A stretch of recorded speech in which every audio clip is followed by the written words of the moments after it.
Welcome to the Pacenotes, a podcast about all things Porsche. And today we're talking about the 12 quirks of Porsche's history, including the almost death of the 911.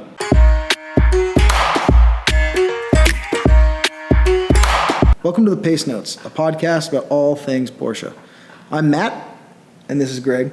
So in Porsche's history, there's always been just some different quirky things that Porsche has done or that have happened to them. So one of the first things to bring up is basically to start off the 911 era. Before the 911 was really even called the 911 or the 901, right, was the T7, which was who was the one that created that one? Yeah, that was Bootsy. So that was Ferdinand Alexander, so Ferry Porsche's son or Ferdinand Sr.'s grandson. Mm-hmm. So that was his first attempt, but that was one of the attempts at developing the 901, which soon became the 911, which, from the A-pillar forward looks a lot like the original 911 901. But from A-pillar back, Ferry Porsche didn't like it. And he's like, go back and redesign this.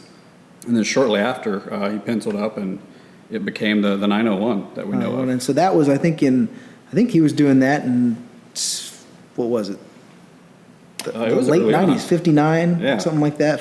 Was it 59 or 57? 59. 59 they did that. And then that in 63 finally became the 901. Right. And that's when they started kind of showing off the 901. Mm-hmm. And then it was released to the public in 64, right, correct? And that was only in Europe, and we didn't get the 901s in the States. Actually, we didn't get 911s until 65. Right. And that kind of takes us into the next point, the 901. So the very first 911 was considered a 901, and that was the first 82 cars, or 901 cars, and not 911 cars. And then Porsche got into a little bit of a predicament with Peugeot, right? Right. Yeah. Peugeot had the patent on the three. It was basically the numeric designation with 0 in the center. Mm-hmm. And so they had to scrap 901 and change the 0 to a 1, and it became 911. But, the funny thing about that is that all the part numbers, even through the long hoods and even some of the current ones that they haven't superseded yet, still have the 901 part number designation in the first octet, which is pretty interesting. So it's kind of like And those early 901s, 911s, 901s, they had their own little quirks, a few different little quirks in themselves. I know the rear underneath the deck lid, they had a little bar that was in that. Now you'll see all the stickers, and back then it was just a flat. Yeah, they were stamped for the stickers later on, but early on it was flat. Your washer bottle in the early models, 64, 65, was a soft bag rather than a hard plastic bottle that was in the front. Wonder why that changed. I'm sure that lasted long. But yeah, those 901s, they're cool cars, just a lot more basic. They're definitely valuable today, if you can find them. Yeah, they weren't actually released to the public. They're used for all their promotions and conventions. So they weren't technically sold to the public, but then after 50 some odd years, they obviously became in public hands. Well, the next point where I thought was kind of a quirky moment, and it's still a thing today, is the Targa. Right. The Targa it started as Porsche could not. They didn't think they could make a cabriolet that would be legal in the States. Right. Right. I think they said that they thought the states were outlawing convertible cars. Right. It was a bit of a misinformation piece there, but that was their version of the convertible because they felt like they needed to have that structural Targa bar there to be able to sell within the States. So. It's always the states that messed everything up. Of course. But yeah, and then they didn't see the cabriolet until '83, and the Targas, they started out as soft windows. Right. And so '67, and then part of '68, and you could get soft window cars in '69, but they were very rare. Yeah. And then in '68 they changed to the hard glass. But yeah, it was, and now the, coupes are probably the most sought after cars, but the Targa soft windows are pretty rare, so those are collectible cars, and people do love the soft window Targas. And I'd say they're probably about equal value because of the collectability of them. I would agree. Yeah, the Targas, historically have gotten, they take like a 10% cut on their overall value versus a coupe. Yeah. With the exception of the soft windows. It was interesting when they marketed the Targas. The Targa started off, it was named after the Targa Florio race, which stuck, which is a great name, and clearly a lot of other manufacturers have also taken that naming structure. Yeah. But they market it as a kind of a 4-in-1 top, because you could have the top off, but the soft window up. You could have them both up. You could have the soft window down, but the top on. So it's kind of a weird configuration that came around right around the same time they announced the 911S for 1967. Mm-hmm. Which is one of your favorites, huh? It is one of my favorites. But So, and then one of the cars we have right here is a Sportomatic, which is right in itself kind of a weird transmission that Porsche came up with. Mm-hmm. And I think they actually had a similar setup in Volkswagens, correct? Yeah. And not truly an automatic. The first automatic ends up being the Tiptronic for Porsche, but it was a clutchless manual system, which we touched on in a previous episode. But it's similar to a Tiptronic because you can still shift, but you're shifting as you're shifting in a regular manual car. Right. But every time you even touch,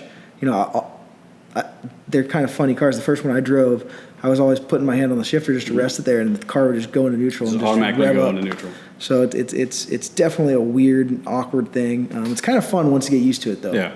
I definitely like them a lot. But yeah, it's just one of those kind of quirky things that Porsche did, and Yeah, I mean, what's odd about it is, you've got the micro switch on the shift console, but then that actuates, a solenoid and a pneumatic valve. Mm-hmm. So you have to have vacuum to be able to run this whole system. And then you get into, the shift lever itself, or the gear designations, which you had, L, D, D3, and D4. And so L was low, but they recommended that you start off in D unless it was like, bad, poor weather conditions or a steep incline. Mm. 3 was, they were a little longer gears than your standard third and fourth gear. So it was kind of confusing for a lot of people that just jump in and not see, D, D1, 2, 3, 4. Yeah, and actually, there's such long gears, I feel that you can kind of just stay in one for a long time and not even worry about it like over revving or anything. Well, and you could even start in any of the gears because it uses uses a torque converter, but that torque converter is also a torque multiplier. Mm-hmm. So you could actually start off in D3, and it would go. Yeah. It wouldn't stall out. So they use that torque converter so you could actually come to a stop without the car dying. So pretty innovative system, but it is. It's definitely, for that to come out in the 60s, it's definitely a... did it come out in the 60s? When did it come out? 67. 67. Yeah, it's right around the time, 911S, Targa. So I can imagine you have a soft window 911S Sportomatic, and then you've got called a unicorn, but that's definitely it'd be a unicorn. A weird car to collect.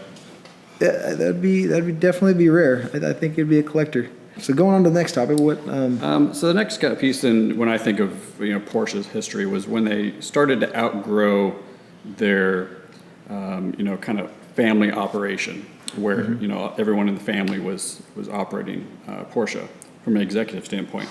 In the early 70s, Ferry Porsche, following Honda's suit, Honda's CEO at the time said, don't have family within your business.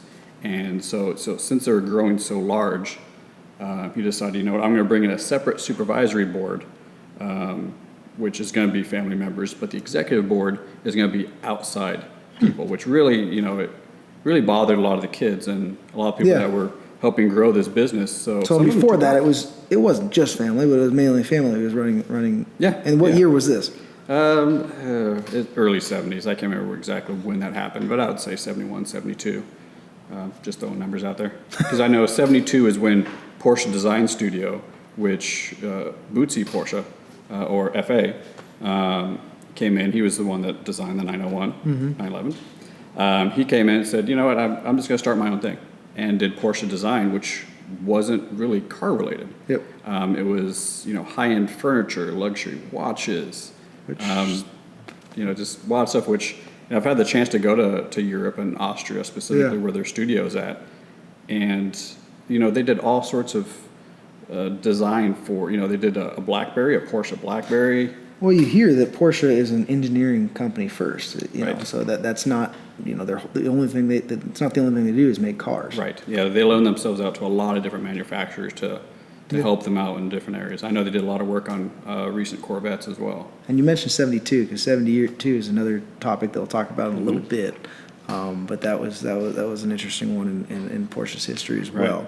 But before that, I think one of the other things we want to talk about and bring up is the battery boxes, the dual battery boxes in '69. In '69, Porsche lengthened the wheelbase of the cars 2.4 inches for drivability purposes. Right. As well as they added 2 battery boxes in the front of the car, the dual battery, Right. which was to even out the ride. Yeah. Also, and getting to the next one, we'll talk about that next. Sure. Yeah, that was their form of load balancing. I know, we're building a 67S here, and I know one of the big pieces with that was, and even the non-S's, they had bumper weights, which are hilarious. The fact they even went out and bought them is odd, because why are you going to want to add extra weight to your car? But it was an originality thing. Not speed holes, those bumper weights? Yeah, exactly. And yeah, just big old weights that you stuck in front. And, so that was their form of offsetting the weight of a rear engine car, especially in short wheelbase. But they were able to get away from that by lengthening the wheelbase and then adding things like the dual battery boxes. And then to the next topic is that in '72, that side oil filler. Yeah, that's and the '72 is a very collectible year because of that. We've actually had a car here, and so Porsche designed the oil filler for also balance reasons, right? Right. But the customers would be filling up their gas in their oil doors, which is... And they said oil all over them, so Yeah. you really have to not be paying attention, but people just weren't used to it. Normally they would be in the engine bay. And they mess up their engines. We actually had a car here that was not matching engine, and the story behind that one was that it was a 72S, not a matching numbers engine because someone filled up the oil tank with gas. So It was also a vintage race thing as well. So you'd see them a lot. 67R had them. So obviously quick access. They didn't want to open up the rear bonnet and do all that. Well, now a lot of hot rods are having that rear oil door. Yep, you see them a lot of them. Yep, and like do the Singers have them? Singers have them. The Singers have them, and a bunch of other hot rods. So it is a cool thing to do, and now people love it, and people actually love 72 cars just because of that. Yeah, for a long time, people just did not like them. They were undesirable. They didn't like the oil flappers, as they called them. I mean, but you own a Porsche, you should know where the gas goes, unless maybe someone else took the car out or something like that. Right. But yeah. So number 8, I see, is not so much a quirk as just a very monumental part of Porsche race history specifically, and that's the 917. There was very successful campaigns using the 907, the 908, which, we moved from started with a flat 6 2-liter, came out of the 911R, then you moved over to the flat 8. How many of those 2.2. Do you know? Oh, 24, including the 4 prototypes of the 911R. Then you moved to the 908. That was their 3-liter. It made about 350 horsepower, but what got really crazy is when they moved over to the 917, and specifically that 917. And how many horsepower would the 908 have? About 350. 350. 907, you're about 270 or so out of that 2.2. And you're jumping quadruple right now up to Yeah, 1600. they had a lot of variations depending on what race they're doing. If they're doing Can-Am or whether they're having turbos in that variant or not. But at the very peak of that 917, is the 917-30.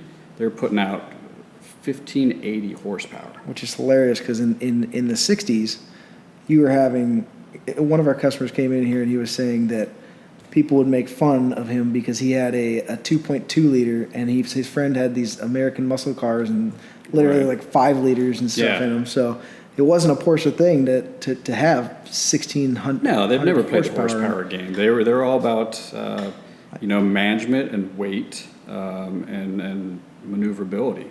but this thing just dominated. I mean, the thing was running 2.7 bar of boost. It's nuts. That's like, what, 39 PSI? Even today's standards, you're rolling out almost 1,600 horsepower. You're in Bugatti realm at that point, and the thing was super light too. So that was out of a 12-cylinder. That was a 5.3 liter.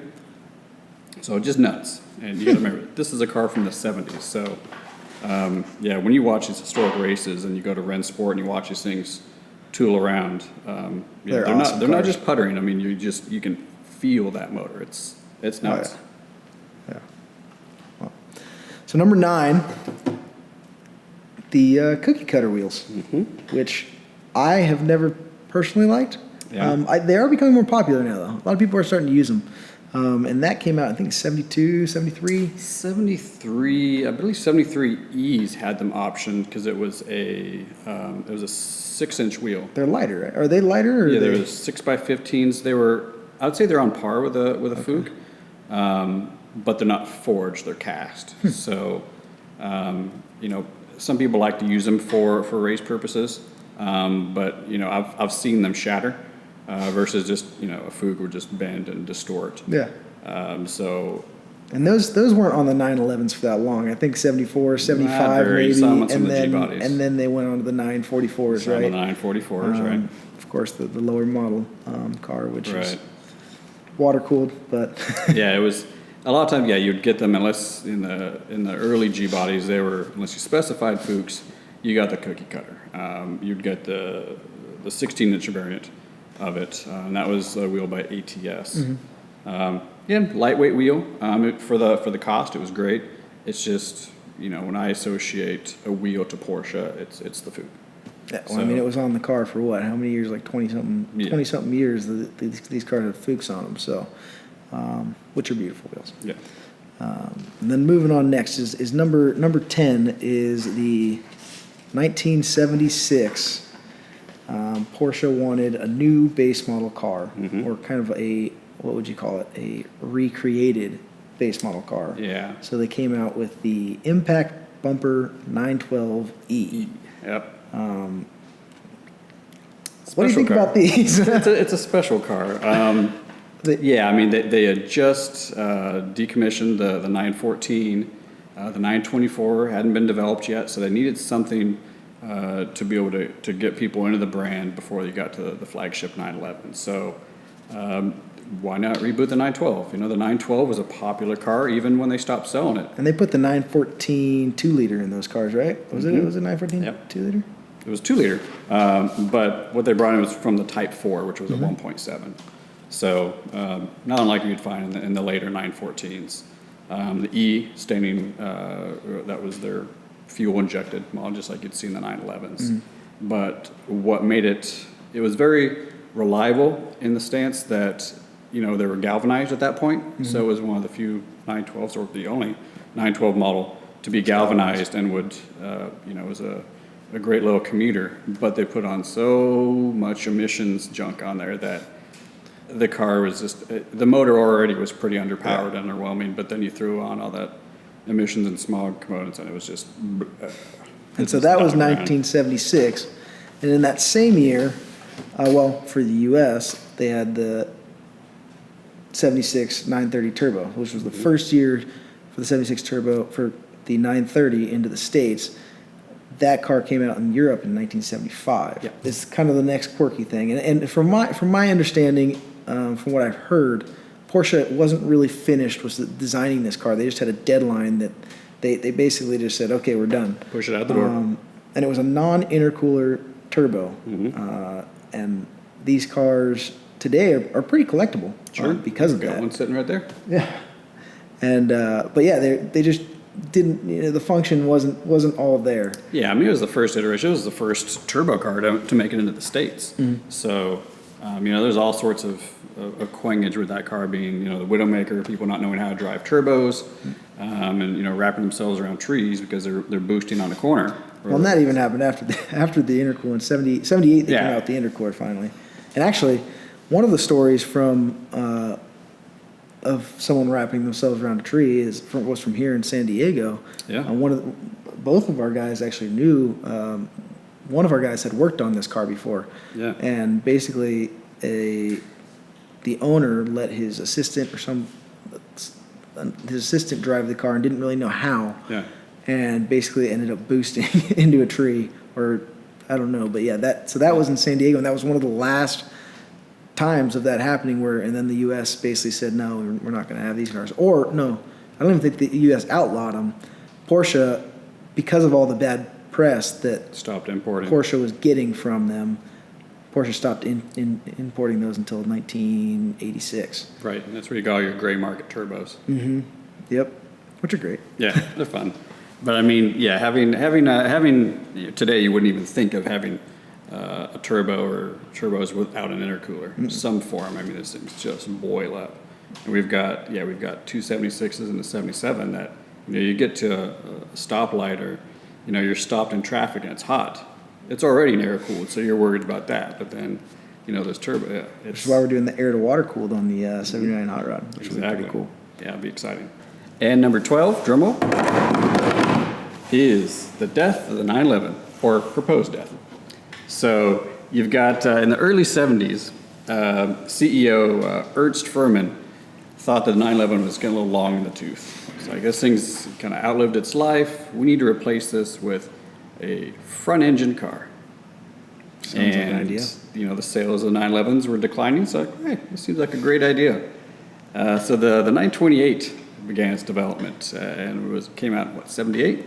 78, Mm-hmm. yes. And Porsche fans could not be more livid. They were just upset. Yeah. Well, even those cars today, they're kind of a pain, but Yeah. Some would go as far as boycotting that car, and it did not really stand for what Porsche had been. they known still for. stayed out till 92, I think, though, Yeah. right? They had a good run. It's just it wasn't It what wasn't a Pierce 911. loved. No, Well, it even wasn't today, 911. I mean, Porsche tried to take the manual transmission away from the 911 because the PDK is so awesome, Right. but the purists want the But, yeah. 911. And even now, people are talking about moving the engine. I think they did Going in the mid-engine newer cars. They're moving it up a little bit. Right. And eventually, talk about mid-engine.